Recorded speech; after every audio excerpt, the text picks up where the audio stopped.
seront respectées. Je suis prêt à répondre à vos questions aujourd'hui et à vous donner tout détail qui serait nécessaire à la compréhension des éléments qui viennent de vous être présentés.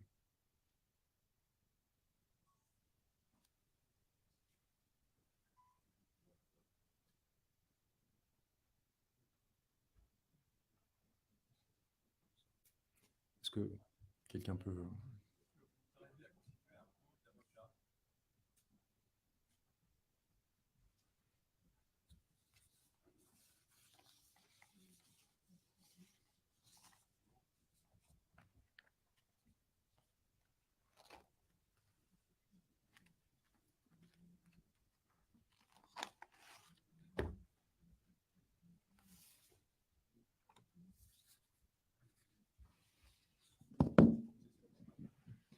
Oui. Est-ce que vous arrivez à constituer un pool d'avocats, aussi bien français que sénégalais? Je vous remercie. Nous sommes 30 avocats qui travaillent actuellement sur ces questions.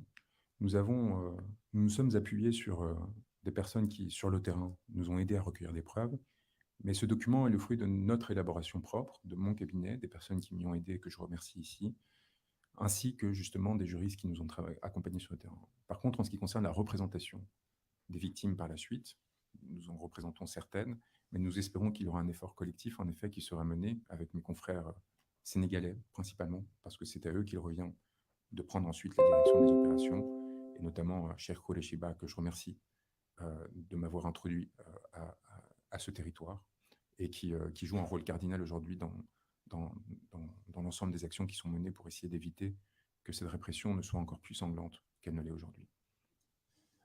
Bonjour, merci pour ce beau travail, merci pour tout ce que vous faites pour le Sénégal.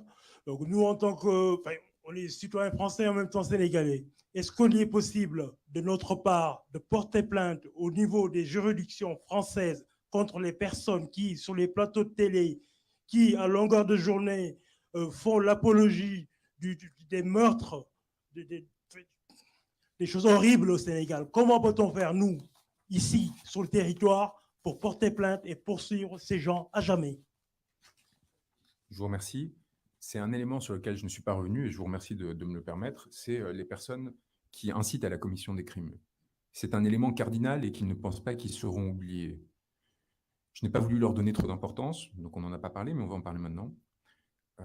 La jurisprudence pénale internationale, à travers notamment l'affaire de la radio des 1000 collines au Rwanda, a permis d'établir que l'incitation à la commission des crimes par la dévalorisation des victimes, par la légitimation de la violence, pouvait faire encourir des responsabilités pénales qui allaient jusqu'à la perpétuité. À ce titre, je tiens à prévenir les individus qui se tiennent derrière le compte Anita Diop. Anita Diop qui, sur les réseaux sociaux, fait diffuser des éléments relatifs à des actions de police afin de dénigrer des opposants en les montrant dans des situations particulièrement violentes. Je pense qu'on a vu ces images déjà à M. Pape Touré, qui a été torturé par les forces de police et dont les photos ont été diffusées par ce truchement. Je pense à l'arrestation d'Ousmane Sonko alors qu'il était dans la caravane de la liberté. Je pense à une infinité de posts qui appellent à l'extermination des opposants politiques et qui sont évidemment susceptibles d'être qualifiés de complicité de crimes contre l'humanité. Au-delà de cet individu, il y a évidemment au sein de l'incitation à commission des crimes un certain nombre d'autres que l'on a exposés ces derniers temps. On pense à Ahmed Suzanne Camara. Je ne suis pas sûr qu'il faille leur donner de l'importance, mais tant qu'à faire, allons-y, et montrant que nous surveillons la moindre expression dans l'espace public qui, d'une façon ou d'une autre, puisse être considérée comme une incitation à commission de violence. Il y a eu des députés, des hommes politiques, des personnes comme Abdoulaye Mamadou Guissé, des personnes comme Moustapha Diakhaté, des personnes comme Ahmed Khalifa Niasse, au sein du palais présidentiel pour ce dernier, M. Niasse. Cette intervention qu'il a faite lors du supposé dialogue qui a été ouvert par M. Sall, dans laquelle il appelle à détruire un opposant politique, dans laquelle, avec véhémence, il cherche à inciter à la commission de violence, est impardonnable et déteint sur le président de la République que l'on voit sur ces images approuver les propos de cet individu, de cet homme d'affaires. Il y a, pardonnez-moi l'expression, des guignols, comme Kadim Samb, mais qu'il est important de signaler. Des personnes comme Cheikh Seck, comme Matar Diop, député de la Nation, et qui ont tenu des propos particulièrement graves. Aliou Demborousso aussi, et des journalistes qui ont déjà été cités, mais aussi des jeunes, des personnes qu'il ne faudrait pas leur donner de l'importance, comme Ibrahima Gueye, responsable jeunesse de l'APR de Saint-Louis. Ces gens sont fondamentaux, parce que, même s'ils ne sont qu'étudiants, ils ouvrent la porte à la violence de la part de leurs congénères. Ils ouvrent la porte à ce que les étudiants se sentent désinhibés à l'idée de commettre des violences. Et il faut être à leur rencontre aussi très attentif. Lorsque l'on voit que sur ce territoire, des opposants politiques sont arrêtés de façon régulière, des journalistes également, pour incitation à l'insurrection, pour atteinte à la sûreté de l'État, parce qu'ils ont à un moment ou à un autre dénoncé une affaire de corruption, une violence, et que l'ensemble de ces individus bénéficient d'une impunité absolue dans leur édiction, eh bien l'on voit encore une fois l'intention du régime et son absence de considération quant au crime dont il est question. Donc je vous remercie de m'avoir parlé de cette affaire. Il est évidemment possible pour vous, au titre de compétence universelle, de signaler ces faits à la CPI ou aux juridictions nationales. Ce que j'incite particulièrement à faire, c'est que si vous connaissez toute victime qui aurait la double nationalité, qui serait victime d'arrestations arbitraires, de violences, de quel que soit des crimes qui sont commis de persécution et qui sont prévus par le statut de Rome, je vous incite à se rapprocher de nous, à se rapprocher des cabinets d'avocats en lesquels ils auront confiance, pour à leur tour participer à ces procédures. Est-ce que vous pouvez nous préciser quelles sont les vidéos et les captures d'écran que vous avez diffusées? Quelles sont leurs... pu en vérifier l'authenticité? Ces vidéos font partie des 710 éléments que nous avons retenus sur les plus de 4500 et que nous avons retenus parce que nous avons pu soit parler aux personnes qui sont les victimes directement, pour la plupart d'entre elles, soit aux auteurs de la vidéo et des témoins directs de la scène qui nous ont permis de recouper avec d'autres éléments, notamment des éléments d'identification, des certificats d'autopsie et autres, la réalité matérielle des scènes, leur date et les lieux dans lesquels ils ont été présentés. Tout élément qui ne permettait pas d'identifier avec certitude la date et le lieu a été écarté par principe, par risque de falsification, par risque de confusion avec des événements précédents ou autres, ce qui explique que nous ayons retenu que ces 710 éléments, alors que très probablement sur les 4500, la quasi-totalité touchait quand même aux événements dont nous parlons, c'est-à-dire entre mars 2021 et juin 2023. Nous savons à quel point la procédure pénale est stricte et à quel point, dès lors qu'il s'agit de la vie d'un homme qui est pris dans les raies d'une justice pénale, il faut être exigeant et rigoureux dans la sélection des éléments qui seraient potentiellement incriminants pour ce dernier. Et nous avons opéré avec cette connaissance du droit pénal et de ses exigences, avec aussi mon expérience au sein de la Cour pénale internationale, du bureau du procureur, puis comme docteur, mes recherches universitaires, pour essayer de calibrer la sélection des preuves pour s'assurer qu'elles respectent les exigences de ces juridictions. Il y aura évidemment un travail à faire de la part de ces institutions pour recouper, vérifier, eux-mêmes enquêter. Mais ce dont nous sommes certains, c'est que la base matérielle et objectivable que nous leur fournissons est suffisante dès aujourd'hui pour ouvrir une enquête. Reste maintenant pour le procureur de la Cour pénale internationale à assumer les conséquences potentielles d'un geste qui pourrait être perçu comme inamical de la part d'un régime qui, par ailleurs, a encore une influence importante. Mais c'est là encore où j'insiste, quoi qu'il arrive, que ce soit la CPI en France ou évidemment au Sénégal, ce que nous privilégions, la question ne se joue pas en semaines, mais évidemment en années. Ce sont des années qui vont peser sur ces individus, parce que ce sont des années lors desquelles, à tout moment, des procédures pourront être enclenchées contre eux et amener à des conséquences pénales. Là où j'attire l'attention à la fois des juridictions internationales et nationales, c'est qu'ils soient très attentifs à la responsabilité qu'ils auraient s'ils se retenaient d'agir dans les événements qui vont suivre. Parce que nous sommes à 7 mois d'une élection présidentielle, que nous avons vu que ce pouvoir politique fait usage de la force pour imposer ses décisions, et que dans l'inaction de la part de ces juridictions, il y aurait une forme de complicité à l'égard de tout acte futur de violence qui serait organisé et commis par le régime actuel.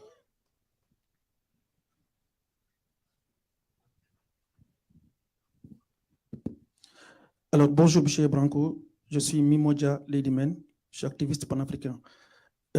Évidemment, les images que vous projetez sont désolantes et puis c'est difficile à regarder, à observer.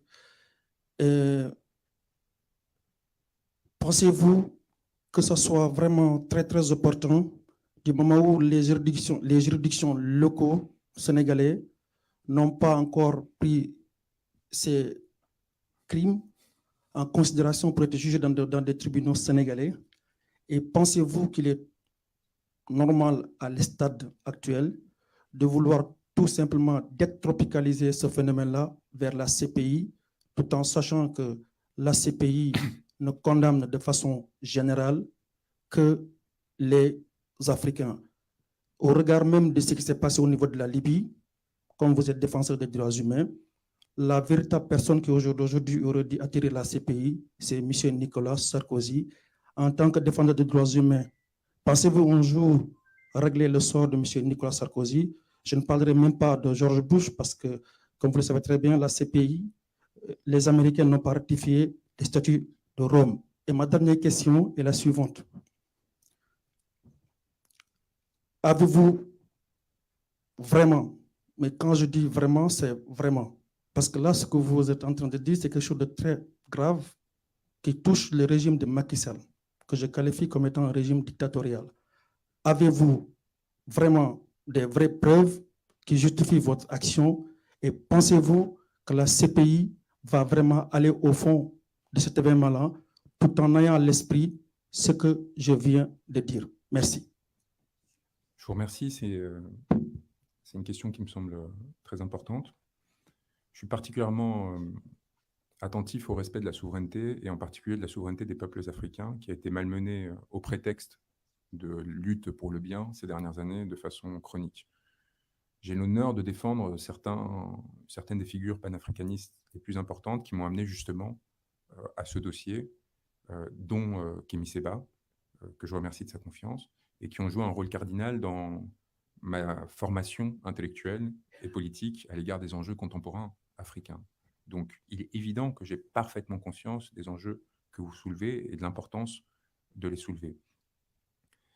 On est sur une situation où, si vous changez un peu votre prisme, la seule juridiction qui inquiète sérieusement les personnes dont je viens de vous parler est la Cour pénale internationale.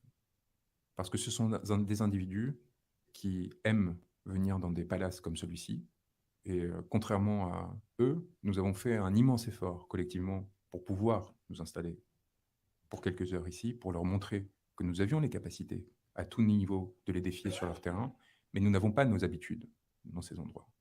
Et nous n'avons pas l'habitude de piller les ressources des peuples pour se permettre d'arriver dans ces endroits. Cette différence fondamentale, elle est exactement similaire sur la question de la CPI.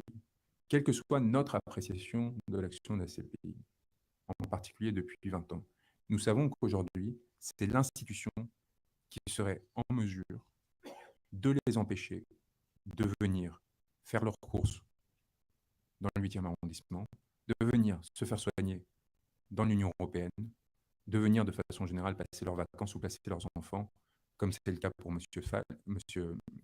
Moussa Fall, au Canada. Ces gens, aujourd'hui, ont une partie de leur famille à l'étranger, dans ces territoires qui sont membres de la CPI. Et c'est pour ça, c'est très important pour nous d'activer ces juridictions, parce qu'ils ont aujourd'hui le contrôle sur les juridictions nationales. Ils ont la capacité d'éteindre les procédures locales. Nous espérons qu'un jour, elles prennent en charge de lui-même ces poursuites, organisent, créent un tribunal mixte qui lui permette de juger exceptionnellement ces faits-là. Aujourd'hui, et c'est là où j'en reviens à la responsabilité du peuple sénégalais, commis les crimes, sont ceux qui sont au pouvoir et qui se maintiennent au pouvoir.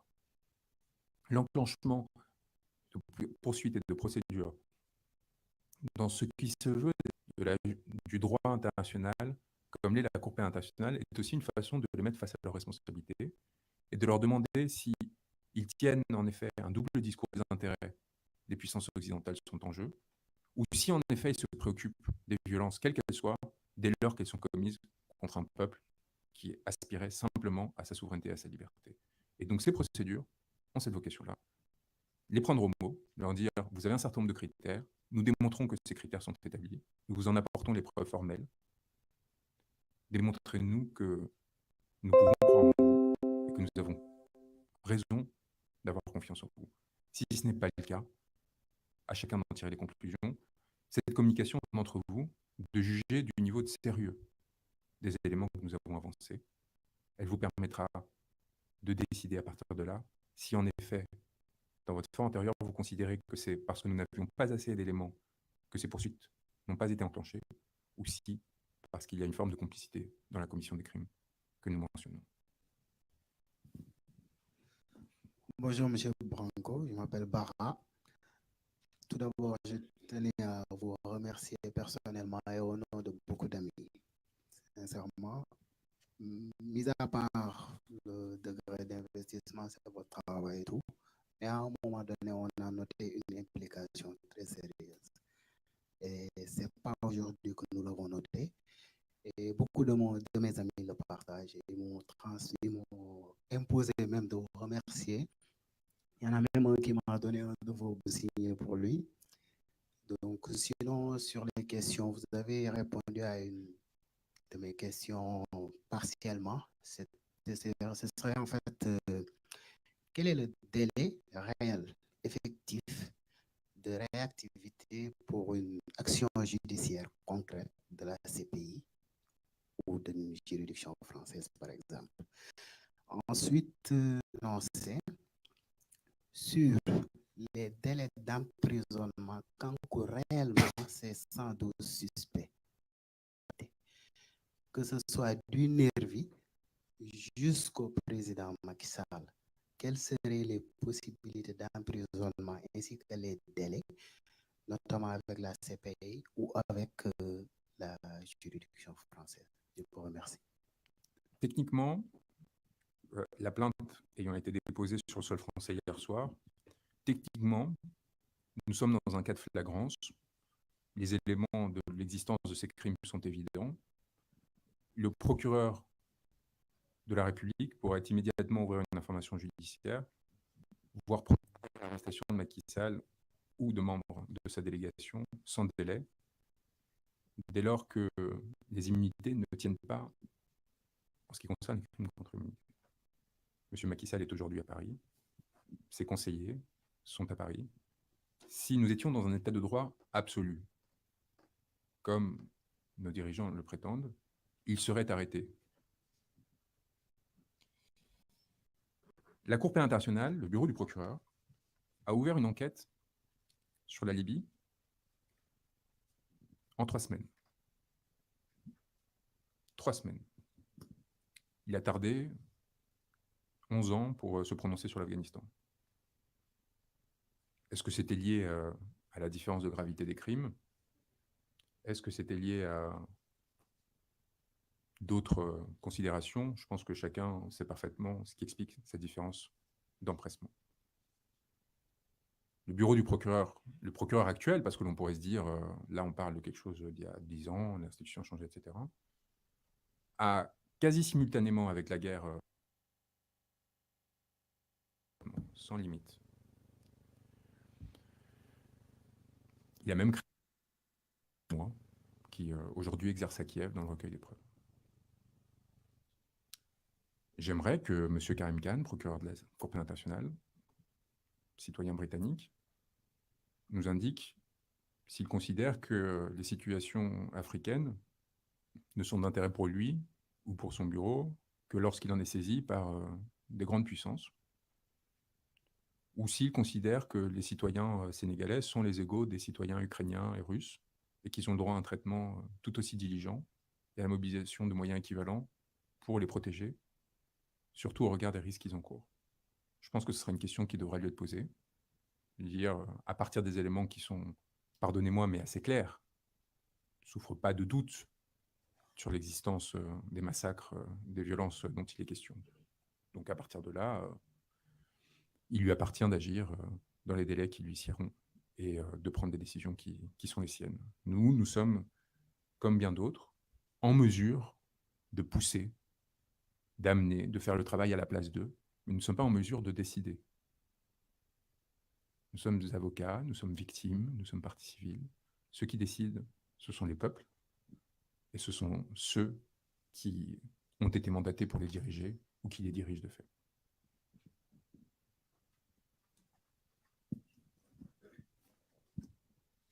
Bonjour maître, je suis Sayan Dekan, cadre à PASTEF France. Tout d'abord, je vous remercie pour toute cette compilation et toute cette consolidation de ces vidéos que vous avez montrées et qui sont preuve des atrocités que nous vivons au Sénégal. Maître, moi, la question qui me trotte tout le temps, c'est de savoir qu'est-ce qui vous a motivé à porter ce combat auprès de Ousmane Sonko, parce que si on se rappelle bien, le début de ce combat-là portait sur le fait de pouvoir défendre le président Ousmane Sonko face à ces gens qui l'ont diabolisé. Mais je vois qu'il y a une continuité qui a été faite par rapport à ce combat que vous portez là. Qu'est-ce qui est à l'origine de cette motivation-là pour porter ce combat auprès d'Ousmane Sonko et auprès du peuple sénégalais? Et l'autre chose que je voulais vous dire, maître, vous faites partie de l'espoir de tout un peuple. Le Sénégal en foi à vous. Le Sénégal a confiance en vous. Parce qu'actuellement, nous sommes en train de vivre des nuits sombres. Et je pense que vous portez un combat de tout un peuple. Et nous avons espoir et foi en vous. Et espérons que tous les gens qui sont impliqués dans ces meurtres et dans ces atrocités-là seront punis. Merci. Nous avons été saisis par des victimes, des familles de victimes de meurtres, par des personnes qui ont été blessées, qui ont été torturées et qui ont probablement eu connaissance de mon existence à travers, en effet, la désignation que m'avait donnée Ousmane Sonko dans le cadre de l'affaire qui l'opposait au ministre du Tourisme. Vous vous souvenez, cette affaire a amené le régime sénégalais à m'expulser du territoire parce qu'il considérait que les propos que j'avais tenus sur M. Sall ne leur convenaient pas. Vous vous rappelez, j'avais dit que cette audience déterminerait le devenir politique de ce régime et sa nature ou non démocratique. Ce n'étaient pas des propos particulièrement offensants. Je pense que la suite a confirmé qu'on pouvait se poser cette question. Elle m'a valu une expulsion par des hommes en armes et elle m'a valu la reconnaissance d'un certain nombre de citoyens sénégalais qui ont donc décidé de me saisir pour cette procédure. C'est en leur nom que l'on agit aujourd'hui, en ayant parfaitement conscience qu'une grande partie des victimes dont il est question aujourd'hui sont en effet des membres de l'opposition et ont été ciblés parce qu'ils étaient membres de l'opposition et sont victimes d'une répression qui est avant tout politique. Mais nous le faisons aussi pour celles qui ne le sont pas, politisées, parce qu'il y a eu beaucoup de personnes qui ont été victimes par ricochet, comme on dit, qui ont subi ces violences alors qu'elles n'avaient aucun rôle politique quelconque, mais aussi plus généralement pour la possibilité qui doit être offerte au peuple sénégalais de se déterminer lui-même.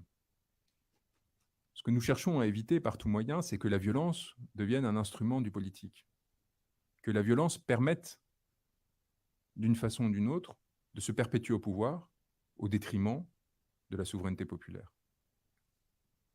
Cette question des crimes contre l'humanité n'est pas une question qui est favorable à M. Sonko ou à un autre dirigeant politique. La seule conséquence de ces procédures, c'est une protection accrue du peuple sénégalais, y compris de personnes qui sont d'opinions différentes à celle du PASTEF et de M. Sonko. Et c'est pour ça qu'elle est particulièrement importante. Et c'est pour ça que, de façon générale, tout Sénégalais, y compris s'ils considèrent que M. Sall a été un président important, pour quelles que soient les raisons, devrait se préoccuper de ce que nous sommes en train de montrer, devrait demander à ce qu'il y soit mis fin. Parce que sinon, le risque est qu'un jour, il y soit confronté. Parce que sinon, le risque est que demain, un dirigeant politique utilise à son tour de ces violences pour faire taire la nouvelle opposition dans laquelle ils seront peut-être intégrés. Et à mon sens, il ne s'agit pas du tout d'un combat politique, mais d'une façon de rendre aux Sénégalais une part de leur souveraineté, en leur offrant les instruments qui sont les nôtres, qui nous ont permis, à travers mon parcours, à travers les moyens qui nous ont été donnés du fait de la vie que j'ai eue, leur rendre de façon traduite en droit international pénal des instruments qui leur permettent de mettre fin à l'impunité, s'ils le souhaitent, et selon les modalités qui seront les leurs. Nous n'allons pas prendre la place du peuple sénégalais ou d'une quelconque juridiction. Mais par contre, avec cet instrument, qui encore une fois, d'où l'importance de le rendre public, les Sénégalais auront la possibilité d'avoir une base qui leur permettra d'une part de démontrer la réalité des crimes en question, d'établir les responsabilités, les commissions qui est responsable des crimes, et ça me permet de répondre au militant panafricaniste qui m'avait saisi, et de décider à partir de là de la suite à donner, souverainement. Nous leur offrons cet instrument et nous leur laissons entre leurs mains, à eux maintenant, de jouer et de régler leur destin. Bonjour, j'avais juste une question à vous poser. Quelle est la part de subjectivité dans votre combat, en fait? Parce que, vu l'engouement qui est derrière vous au Sénégal, n'avez-vous pas peur de décevoir? On a joué, je pense qu'on a on a joué notre rôle. On a essayé de le faire de façon sincère. On n'a pas de compte à régler à qui que ce soit. Moi, je considère que le régime sénégalais m'a fait un honneur en m'expulsant. Il soulignait l'importance qui était la mienne. Et il m'en accordait peut-être même trop. Et peut-être qu'il regrette aujourd'hui cette erreur, de la même façon qu'il regrette probablement l'erreur l'ayant amené à radier M. Sonko il y a quelques années. Mais c'est le propre des régimes qui peu à peu prennent la route de l'autoritarisme, c'est de commettre ces erreurs et de faire naître par eux-mêmes les alternatives à leur pouvoir. Nous n'avons pas d'intérêt particulier à cette affaire. Nous n'avons pas de récrimination particulière personnelle à leur adresser. Et nous avons essayé, en conséquence de quoi, de façon très froide, je pense que les membres de mon équipe pourront en témoigner, sans émotion particulière, de traiter les informations qu'on recevait, de les qualifier juridiquement, de s'assurer qu'en effet des crimes contre l'humanité avaient été bien commis, que le seuil de gravité avait été atteint, que les intérêts de la justice commandaient, de la justice commandaient d'ouvrir une enquête, qu'il n'y avait pas de poursuite suffisamment sérieuse pour considérer qu'en effet il était temps de saisir la CPI. Et à partir de là, nous avons simplement restitué ce travail. Nous considérons que le politique est souvent fait de violence, que c'est quelque part une donnée universelle, que l'on n'arrivera pas à éteindre. Nous espérons simplement, à notre mesure, essayer d'éviter qu'elle se généralise trop rapidement et tenter d'ouvrir une fenêtre par laquelle une situation plus apaisée pourra se développer au Sénégal. Je pense que les chancelleries occidentales, qui se montrent d'une complaisance assez merveilleuse à l'égard de Macky Sall, devraient concevoir les risques qu'il y aurait à laisser ce pays s'effondrer sur lui-même. Eux qui sont si inquiets des questions migratoires, je leur pose la question suivante. Qu'en sera-t-il si un jour le Sénégal sombre dans la guerre civile du fait de l'usage systématique de violence par ce régime? Qu'en sera-t-il si un jour ce pays finit par se scinder et si, à la violence actuelle du régime, répliquait d'autres formes de violence? Qu'en sera-t-il si des pouvoirs frontaliers essayaient de profiter de cette situation pour tenter de se saisir d'une partie des nouvelles ressources découvertes par le Sénégal?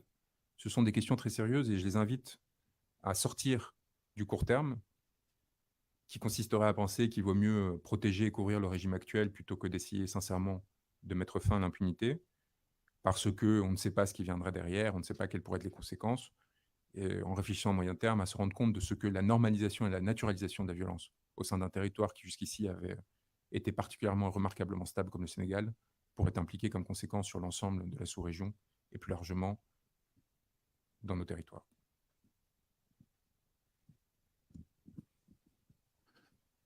Bonjour, maître. J'ai deux questions à vous poser. La première, quel est votre commentaire? Parce que d'après nos informations, les jeunes qui étaient dans la rue étaient recrutés par des responsables politiques. Quel est votre commentaire sur ces personnes qui ont recruté ces jeunes pour qu'ils descendent sur le terrain? Ma deuxième question, c'est de savoir votre commentaire sur le discours haineux et criminel des opposants comme Ousmane Sonko, Déthié Fall et autres personnes qui font la politique au Sénégal.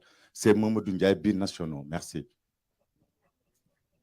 Je vous invite à nous transmettre tout élément de preuve qui aurait trait à ces allégations, qui pour l'instant me semblent plutôt participer de la stratégie de offuscation des crimes contre l'humanité qui sont commis et donc, d'une certaine façon, vous en rendre complice.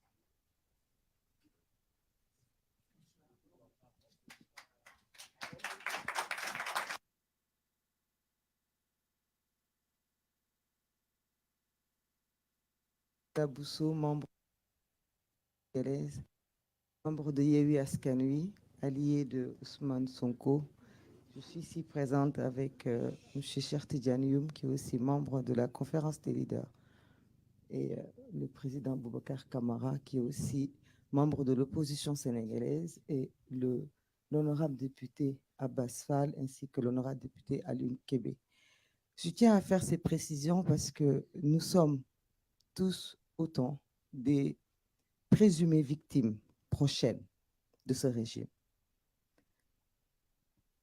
Peut-être que c'est trop dire, mais nous risquons nos vies tous les jours parce que nous sommes des opposants politiques. Au Sénégal, maintenant, c'est devenu un défi. Nous sommes menacés, persécutés. Nous les connaissons. Ils n'avaient que des pierres à la main.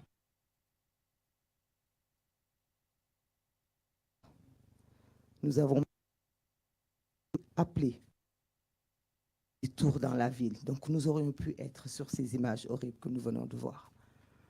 Ma question, au-delà des félicitations que nous vous faisons et que j'ai déjà entendues, ces félicitations, vous les méritez. Je sais que vous n'en avez pas besoin. Que le seul fait de se dire que quelque chose, comme vous venez de le dire, ça donne du baume au cœur de se battre. Et ça nous fait à la place de ces images. Là, est-il possible de une plainte à l'avance? Tôt ou tard, il y aura deux choses. Soit vous serez obligé de nous défendre en tant que victime en prison ou en tant que victime aussi de faire, nous irons jusqu'au bout. Est-il possible de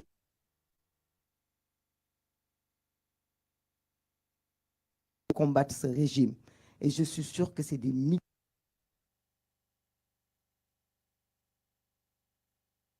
que les grands pays attendent. Est-il possible de leur mettre devant leur réplique? Ils attendent quoi? Ils attendent, comme vous le dites, le président Macky Sall est sur le sol français. Est-il envoie des correspondants au Sénégal pendant les élections?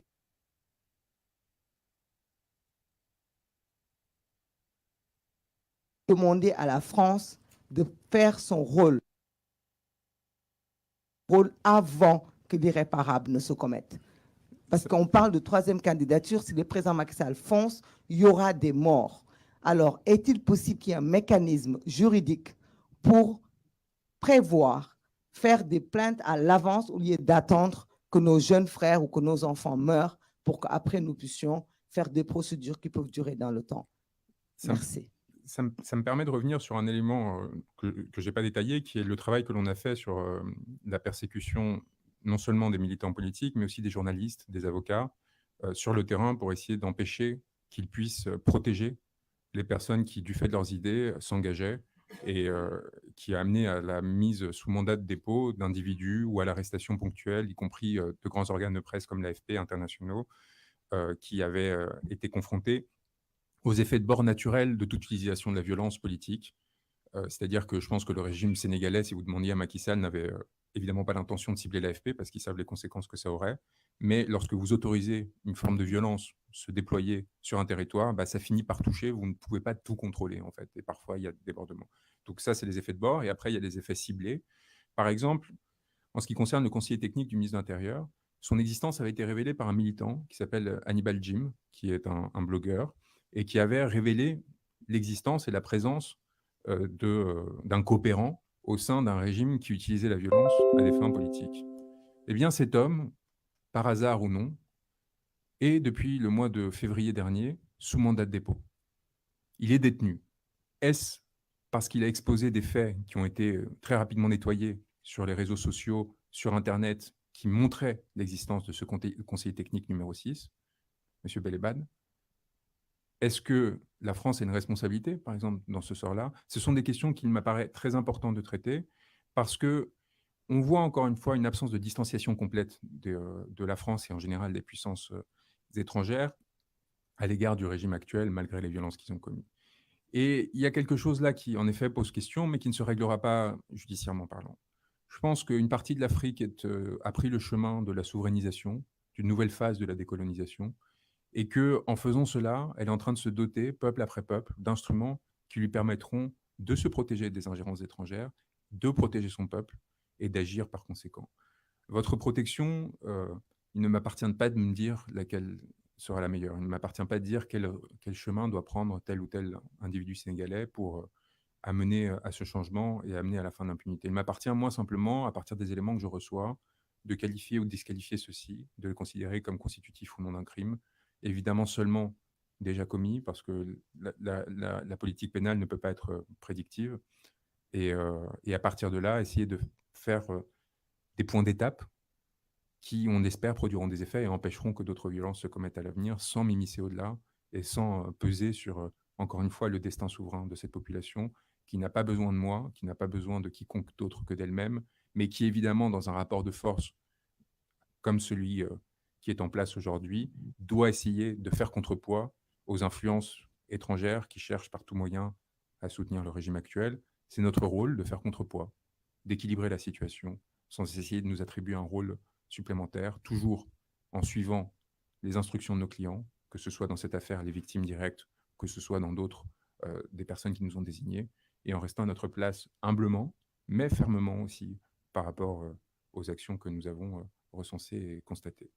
On va peut-être prendre 2 dernières questions, et si cela vous convient.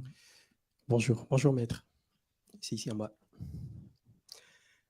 C'est cher Ahmed Tidiane Dioum. Comme Maïmouna, nous sommes venus de Dakar pour assister à cette conférence de presse. Je suis le secrétaire général du Parti de l'Unité du Rassemblement, membre de la coalition AU Askanui. Au nom de la coalition AU Askanui, nous vous disons merci et félicitations pour le travail que vous avez abattu. Et nous vous encourageons, d'autant plus que nous savons très bien la pression que vous subissez du fait du travail extrêmement important que vous abattez. Je ne vous ai pas entendu durant votre exposé faire référence à ce qui est en train de ce que subit actuellement le président Ousmane Sonko, la séquestration, le fait qu'il soit empêché de sortir de chez lui, qui effectivement, au terme du statut de l'article 7 du statut de Rome, est un crime contre l'humanité. D'autant plus que la coalition AU Askanui a demandé à tous les Sénégalais de se rendre le 25 pour lever ce blocus qui est illégal, qui n'est basé sur aucune instruction, sur aucune ordonnance. Au-delà de ne pas en avoir fait part dans votre exposé, que conseillez-vous aux forces de l'ordre qui, aujourd'hui, considèrent qu'ils exécutent simplement des décisions que leurs supérieurs leur demandent de faire? Lorsqu'un ordre est manifestement illégal, tout à fait, il n'y a pas de possibilité de prendre prétexte de l'existence de cet ordre pour échapper à sa responsabilité. C'est pour ça que nous sommes allés très très bas dans la chaîne de responsabilité. Nous avons même des exécutants simples qui ne sont pas gradés au sein des forces de l'ordre, car nous considérons qu'ils sont, en tant qu'exécutants de ces ordres, des responsables de crimes contre l'humanité. Nous avons fait un message sur les personnes qui participaient à la détention arbitraire de M. Sonko aujourd'hui, aux forces de l'ordre qui sont impliquées. Nous avons indiqué qu'ils étaient en train de commettre un crime, avant tout en droit sénégalais, parce qu'il n'y a aucune décision de justice aujourd'hui concernant l'arrestation de M. Sonko, parce qu'il n'y a aucun mandat de magistrat qui justifie la détention qu'il subit. Donc, avant même d'en arriver à une responsabilité pénale internationale, ils encourent déjà des peines qui vont jusqu'à, dans mon souvenir, 20 ans de travaux forcés, selon le code pénal sénégalais. Ces individus, ils sont identifiés. Nous savons exactement qui aujourd'hui participe à cette détention arbitraire. Nous savons quelles sont les compagnies, les brigades. Nous savons quels sont les individus qui, normalement, sont à Thiès, ceux qui viennent de Dakar, les bérets rouges, les bérets... Nous les avons tous identifiés, la chaîne de commandement aussi. Et il leur appartient de prendre leurs responsabilités dans un cadre dont l'on comprend qu'il soit contraint, on comprend qu'il soit difficile, dans un pays comme le Sénégal aujourd'hui, de désobéir à des ordres. Mais nous leur avons rappelé, d'une part, que c'était leur obligation, que d'autre part, des actes comme celui qui consiste à gazer des avocats qui viennent voir leurs clients sont constitutifs de crimes. Et enfin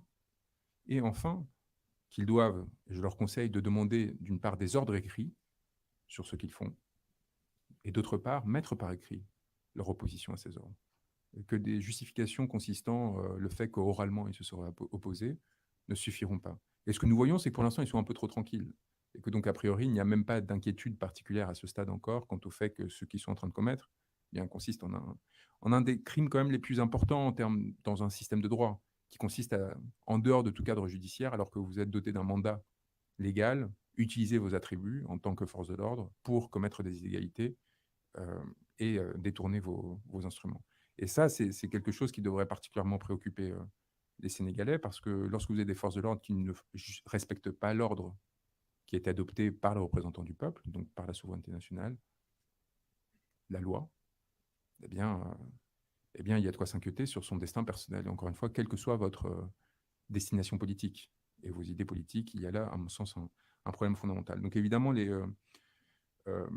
la situation de M. Sonko participe pleinement à ce que nous dénonçons pour une raison très simple, le ciblage politique d'une grande partie de ces violences, dont il est une victime, dont ses cadres dirigeants de son parti sont victimes, et jusqu'à preuve du contraire, il n'y a aucun acte de leur part justifiant l'usage de la violence, justifiant la répression dont ils sont objets, est inacceptable et évidemment constitutif de la situation actuelle.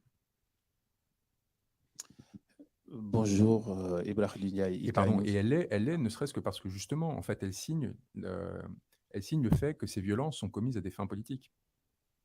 Et c'est là où, c'est-à-dire qu'on est sur un usage de la violence qui n'est pas débridé ou qui n'est pas le fait d'un manque de formation des forces de l'ordre ou qui n'est pas fait du fait d'un... Au contraire, c'est-à-dire qu'il y a une violence qui est dirigée politiquement. Et donc, il faut bien distinguer notre opinion politique, notre appréciation ou non du programme politique d'Ousmane Sonko, de la coalition, de qui que ce soit, et le fait que pour le combattre, pour l'empêcher d'être entendu et reconnu par des suffrages, qu'il gagne ou qu'il perde, il y a un usage de violence ce qui constitue, en fait, le crime contre l'humanité. Parce que l'attaque contre une population civile, générale ou systématique, en l'occurrence c'est les deux, elle repose sur le fait que cette population civile soit ciblée, et l'un des critères de ciblage peut être l'opinion politique. En fait, et donc un facteur aggravant, c'est un facteur constitutif du crime contre l'humanité, le fait que ce soit justement un groupement politique identifié qui soit au premier titre ciblé. Encore plus quand c'est un groupement politique qui, contrairement à ce qui a été affirmé, a priori en tout cas jusqu'ici, n'ordonne pas de violence et depuis des années, au contraire, les subit sans avoir provoqué en retour. Parce que je pense que c'est un argument peut-être plus spéculatif, mais qui est important. Après ces années d'existence, si la coalition, si M. Sonko avait souhaité obtenir des armements, opérer une déstabilisation réelle et profonde du pays, s'allier avec la Russie, la Chine, on ne sait quelle autre puissance pour faire rentrer des moyens de provoquer une subversion au sein de ce territoire, il l'aurait fait. On est sur une situation, c'est là où c'est l'avantage de cette situation, où la durée nous permet d'établir, de clarifier. Vous voyez, quand en mars 2021, M. Diom parlait de forces occultes, pourquoi pas? Le ministre de l'Intérieur d'un pays souverain vous dit il y a des personnes infiltrées qui commettent des violences, etc. Le doute pouvait exister et on attendait que dans les jours, les semaines, les mois qui viennent, qui suivent, grâce aux forces d'enquête, des magistrats, etc., des éléments tangibles permettent de démontrer ces propos. Et à partir de là, de dire, bah oui, peut-être qu'en effet, ça vient d'une politique déstabilisée, etc. La réalité, c'est que depuis mars 2021 et les allégations qui ont été entendues tout à l'heure, il n'y a aucune preuve qui a été apportée de celle-ci. Je ne vous demande pas d'apporter 700 preuves comme on l'a fait, et plus 4500 qui sont plus des éléments, des indices, etc. Mais au moins essayer d'établir quelque chose. Et quand ça a été établi, tentativement, lors de cette conférence de presse d'Ibrahima Diop il y a quelques semaines, on s'est rendu compte que les éléments qui étaient présentés par le gouvernement correspondaient en fait non pas à des manifestants infiltrés, non pas à des Guinéens, parce que ça aussi, la xénophobie, qui consiste à expulser 90 ressortissants guinéens parce qu'il est facile de les expulser pour essayer de leur attribuer la responsabilité de la situation, alors que, contrairement à ce qui a été affirmé, ils ne sont évidemment en rien responsables, ils n'étaient pas présents lors des manifestations, et qu'en réalité, les personnes que l'on montre sont des collaborateurs réguliers des forces de police et que l'on retrouve ensuite des dizaines de vidéos où on les voit récupérer des armes de la main des policiers directement, rentrer dans des pick-up de police et agir de concert avec eux, et que donc l'infiltré supposé était en effet un infiltré, mais un nervi du gouvernement, eh bien, on se rend compte que ces campagnes de propagande et de désinformation ne tiennent pas. Et nous, ce que l'on a essayé absolument d'éviter, ce que je pense on a réussi à éviter, c'est de rentrer dans ces jeux-là.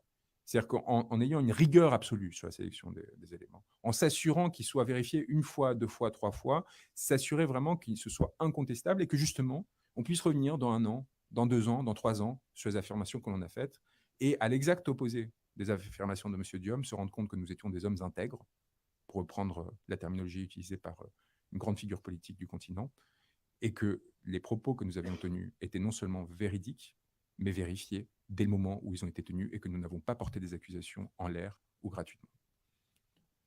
Bonjour, donc Ibrahim Ndiaye, IK News. Je vais rejoindre Mme Bousso par rapport aux inquiétudes qu'elle a pour le 3e mandat, le forcing. Et pour cela, permettez-moi de faire un parallélisme.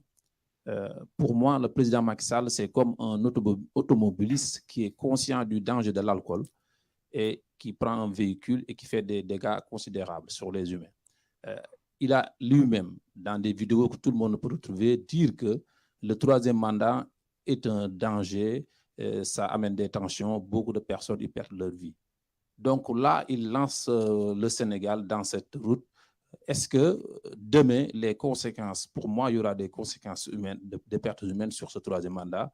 Est-ce que cela va, le fait qu'il est conscient lui-même de se lancer sur cette voie, si demain, personne ne le souhaite, il y a des pertes humaines, est-ce que cela, pour vous, il y aura en tout cas du point de vue de la justice une considération différente, en tout cas une considération qui peut appuyer l'acte que vous menez là déjà à la CPI? Bien sûr que ce sera un facteur aggravant. Une fois que sont qualifiés les actes que vous commettez, une fois que sont établies les responsabilités, si la commission continue et s'aggrave de la même façon qu'il est déterminant pour cette démarche, et nous n'aurions pas pu la mener si les violences avaient commencé seulement, entre guillemets, en mars 2023. L'existence des épisodes précédents, de mars 2021, a permis de démontrer non seulement la conscience, mais l'absence de nature incidente de ces violences en mars 2021, et au contraire, l'usage déterminé et réfléchi de cette violence à des fins politiques. La cohérence des pratiques, c'est un élément très important dans la caractérisation d'un crime contre l'humanité, la répétition. La répétition et l'utilisation d'un schéma, un schéma qui reproduit les mêmes dispositions de violence. Et on a vu les mêmes actes ou des actes très similaires se reproduire entre mars 2021 et aujourd'hui. Et c'est cela qui nous permet de fonder aujourd'hui, au-delà de la gravité des crimes en eux-mêmes, cette plainte et cette procédure pour crime contre l'humanité. S'il n'y avait eu qu'un épisode, cela aurait été compliqué. Cela aurait suffi à ouvrir un examen préliminaire, mais il aurait été compliqué d'aller au-delà et d'établir justement cet usage-là. Aujourd'hui, nous avons suffisamment d'éléments sur une durée suffisamment longue pour pouvoir, en confiance, saisir ces institutions. Je voulais vous remercier de votre présence, m'excuser de devoir abréger cet échange et vous dire de questions ou d'événements supplémentaires et vous souhaiter